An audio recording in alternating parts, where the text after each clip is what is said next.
Hey everyone, this is Schleicher from Gaming Trending and Tabletop Throwdown, and I'm here with Spencer Reeve, who is with IDW Games, and we are going to talk about a couple of the games that they have here.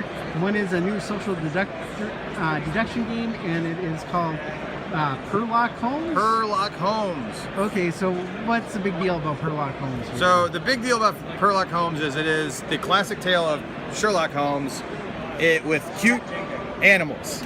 So Sherlock and his investigators are looking out for Purrrlock and his gang of criminals. And as a social deduction game, we're all working together actually to cooperatively catch Purrrlock, who is here.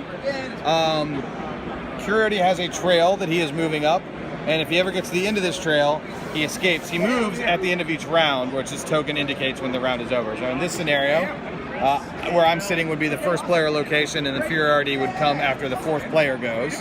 And as he goes, he moves up the board, and we flip over these tokens as he goes up. And these are the victory tokens. So how do we get the victory tokens?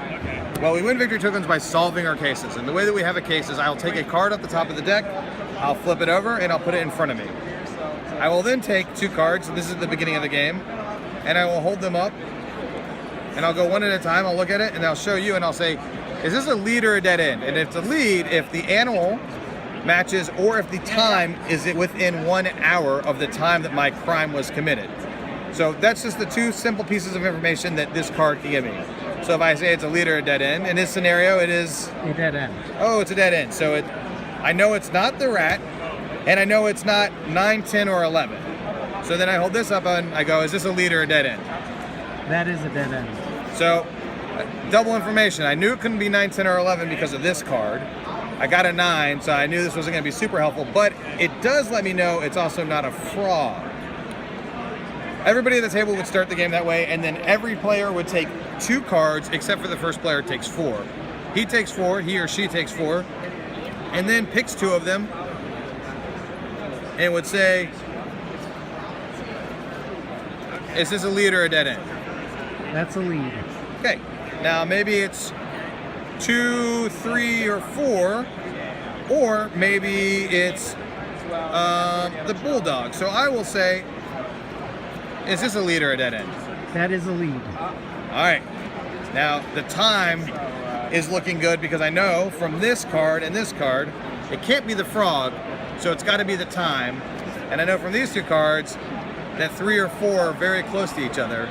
So it's either, still could be the bulldog, it could be the bulldog at 4 o'clock, but I now know definitely the time is right.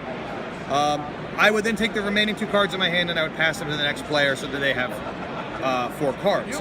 If you ever guess incorrectly, once you have enough information to make a guess, if you guess incorrectly, you do not draw 2 cards at the end of your turn, so you get less cards on your next guess. But when you do guess, you can either guess the hour, or you can guess the animal, or you can guess both. If you guess correctly, you take the 2 tokens farthest from the left, in this case, the farthest part of the trail. You take 1 or 2 tokens depending on how many things you guess correctly. If you guess the time, take 1 token. If you guess the animal, you take 1 token. If you guess both, you take 2. We want to capture all of these tokens, and then eventually capture Purrrlock.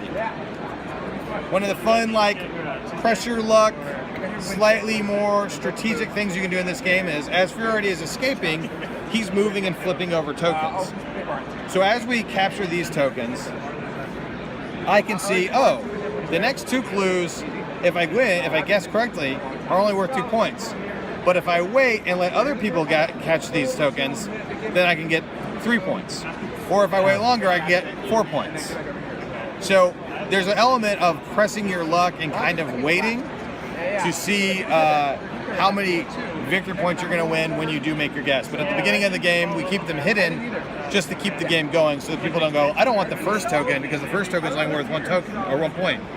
So the game's hidden information here helps get the game rolling, and then here you might hold on to your solving your case just to decide, oh, I want the better tokens. So there's a little bit of a higher level play there outside of just the social deduction guessing game. Right, and you don't have to guess like a roll necessarily. It's a little bit different. And you don't have to guess during your turn. You can pass. You can get your clues, leads and dead ends resolved, and you can say, I'm not going to guess this turn. So is this available now? It is available now, and it is $25. It's 2 to 5 players, and it plays in about 30 minutes. Very cool. Yeah, I like this take on a social deduction game because you don't have to guess like what someone's personality. Exactly. You can actually guess something factual. Yep, exactly. Cool. Cool. And another game that's coming from IDW is Seikatsu, and it looks very interesting. A 3-player strategy game. Yep.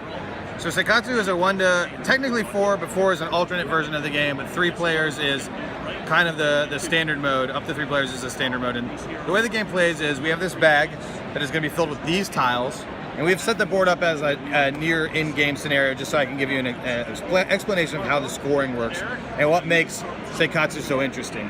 So this would be an in-game board, but on our turns, there would be 3 seeded starting tokens on the board, and on our turns we would draw 2. At the beginning of the game we'd draw 2 and play 1, and then from that point on we'd have a hand size of 2, where we're always playing 1 and having 1 in hand.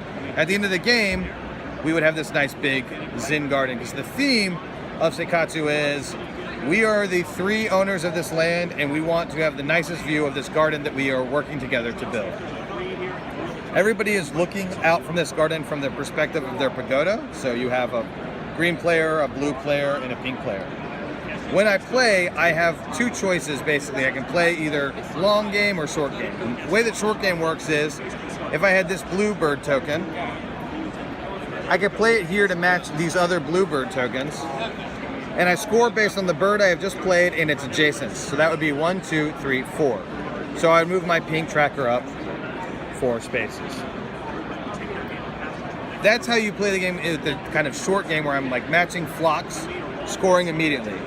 But at the end of the game, my perspective of the garden matters a lot. So I will then take this looking from this angle down these columns this way, and I'll look at the number of flowers I have matched. So in this first column here, I have 2 and 2. Well, 2 flowers are worth 3 points. So this would earn me 3 points because I have a matching of 2. I can only select 1 match per column. I can't say, oh, it's 6 points because I have 2 and 2. This one is 3. On this one, I have 1, 2, 3, and 3 is worth 6 points. And in this one, I have 2. Oh, I have 3. So then that would be another 6 points. And in this scenario, I have 1, 2, 3, 4, and actually this would be 5 because of these koi pawns. And the way that the koi pawns work is, when I play a koi pawn, I tell you what bird it is. In this scenario, I probably would have played this koi pawn here and said, it's either a blue bird or it's an orange bird, and I would have scored 3 points immediately, whatever I decided. But at the end of the game, it's a wild card, and it's only a wild card for me. Nobody else can then use it later as what I claimed it to be. It's a wild card immediately, and then it's done. However, at the end of the game, everybody gets to score it as whatever flower they want it to be.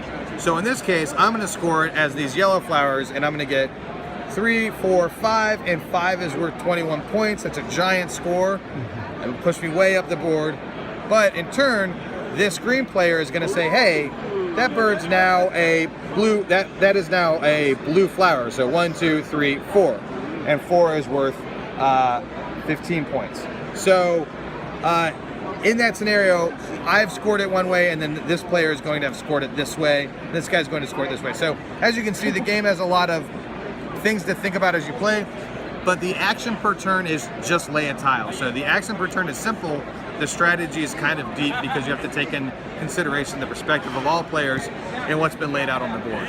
Yeah, and it looks like a very relaxing kind of game too. Oh, yeah. It's not one that you're constantly competing with. There's a lot of strategy involved, but it's just a matter of laying one single tile. Yeah, it's a look, think, and play game very much, and it is a relaxing, very simple. Oh, okay, I'm going to do this. Okay, you did this. There's not you can be passive aggressive by putting things in ways that will block people, but there's not hard-hitting action or really nasty backstabby denial. It's just I've played this tile hopefully to better my score, but I can play in a way to deny other players. And when is this going to be available? This will be available at Gen Con, so it'll also be in retail stores in August, and it is going to retail for $40. Cool. Thank you very much. Hey, no problem.